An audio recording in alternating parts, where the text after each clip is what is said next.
Dog owners know their pets have personalities, but did you know that those traits may closely match your own? We'll chat with an expert about what a new study says about your pooch.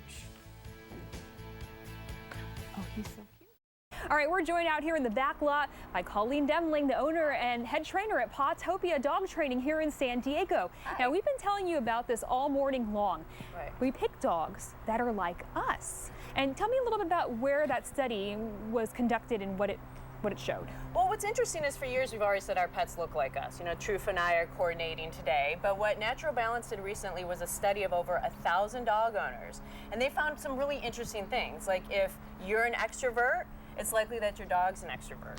If you're a picky eater, your dog's 3 times as likely to be choosy about their food as well. And even things like if you're a lifelong learner, your dog is likely to also be a lifelong learner. Okay, I thought this was interesting because as most people know, I have 3 dogs. My first 2 dogs were Yellow Dog and Sundown. Yellow Dog is a total diva and loves the camera and he wants to be on TV. He's been in commercials, he's been on dog TV, right. And right now he's in a contest for a dog magazine cover. Right, and he's doing well here. He's in 8th place. Yay! Yay. Sundown, on the other hand, is totally just calm and just wants to be left alone and right. chill. Loves right. people though, but he's kind of like my emo dog. So exactly. I guess I got a little bit of both of my personalities in the dogs. And that's what they do, is they really mirror us and what we are, because they're pack animals, they're family creatures. So just like kids, they take cues from us. So if we really like to be out in social, they're likely to be out in social, because they really have this very complex emotional state. They're happy, they're sad, they're anxious, and because of that, that's why training is so important. Yeah, we were going to talk about that, about why you should train certain things out of you. You were saying that people assume that their dogs have certain emotions. Yes. So one of the studies shows that 90% of people think that if they're late, their dog is worried about them. Likeliness is that they're worried about dinner being late. But because that's definitely Yellow. Yeah. Where are you? Where are you? You're late. I want my dinner. Feed me. Yellow will lay down in the kitchen like waiting for his dinner. Tick tock, tick tock, tick tock. But because of that, because they're so connected with us, I hate to break it to everybody and your viewers, but dogs don't speak English, and very few of us speak dog. And so through training, we can develop a common language. So like with Trufa, she's been sitting and seeing pretty well. She's been very good. And this is her debut on TV too. Oh, okay. She can go down, Trufa, down. Good girl. And these are just things that we need to keep her safe out in public. And then back up, Trufa.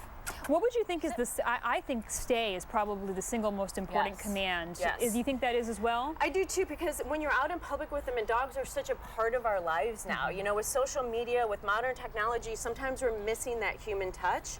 And that's what dogs give us. So if you're taking them out to restaurants, out in public, and those types of environments, stay is critical to keep them safe. Trufa, you are a good girl. Look at this. There are kids and other people out here in the back lot for our upcoming segment, and she is just staying put. She's being a very, very good girl. She's very good girl. So you recommend what kind of training? Are you talking about just puppy training, or do we need to keep the training up over their lives? Well, at Pawtopia, we offer all sorts of stuff. Group training, private training, basically whatever it is that you need. But lifelong learning is important, just like us. If we graduate from school or college and then that's it, and we never watch the news, we never educate ourselves, things get boring.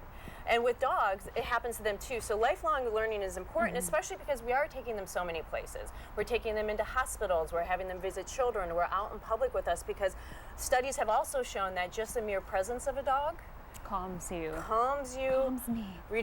Increases your immune response and all of those things, because they really mirror our emotions, which is what we want. When we're happy, they're happy, and they're not asking us, come here, Trufa. Now, Trufa is trying to get to our next guest. But real quickly, before we get to that, I want to talk a little bit about the couple events coming up next week. Can you just tell us real quickly about 20 seconds? Yeah, Tuesday, Pizza Port and Brescia Ranch benefiting Great Pyrenees Rescue and Face Foundation in partnership with Sydney's. And then on Thursday, Backyard Kitchen and Tap and PB. Benefiting Second Chance in partnership also with Camp Run 'em at Point Loma. Awesome. Colleen Demling from Pawtopia Dog Training, thank you so much for joining us. Thank you. All right.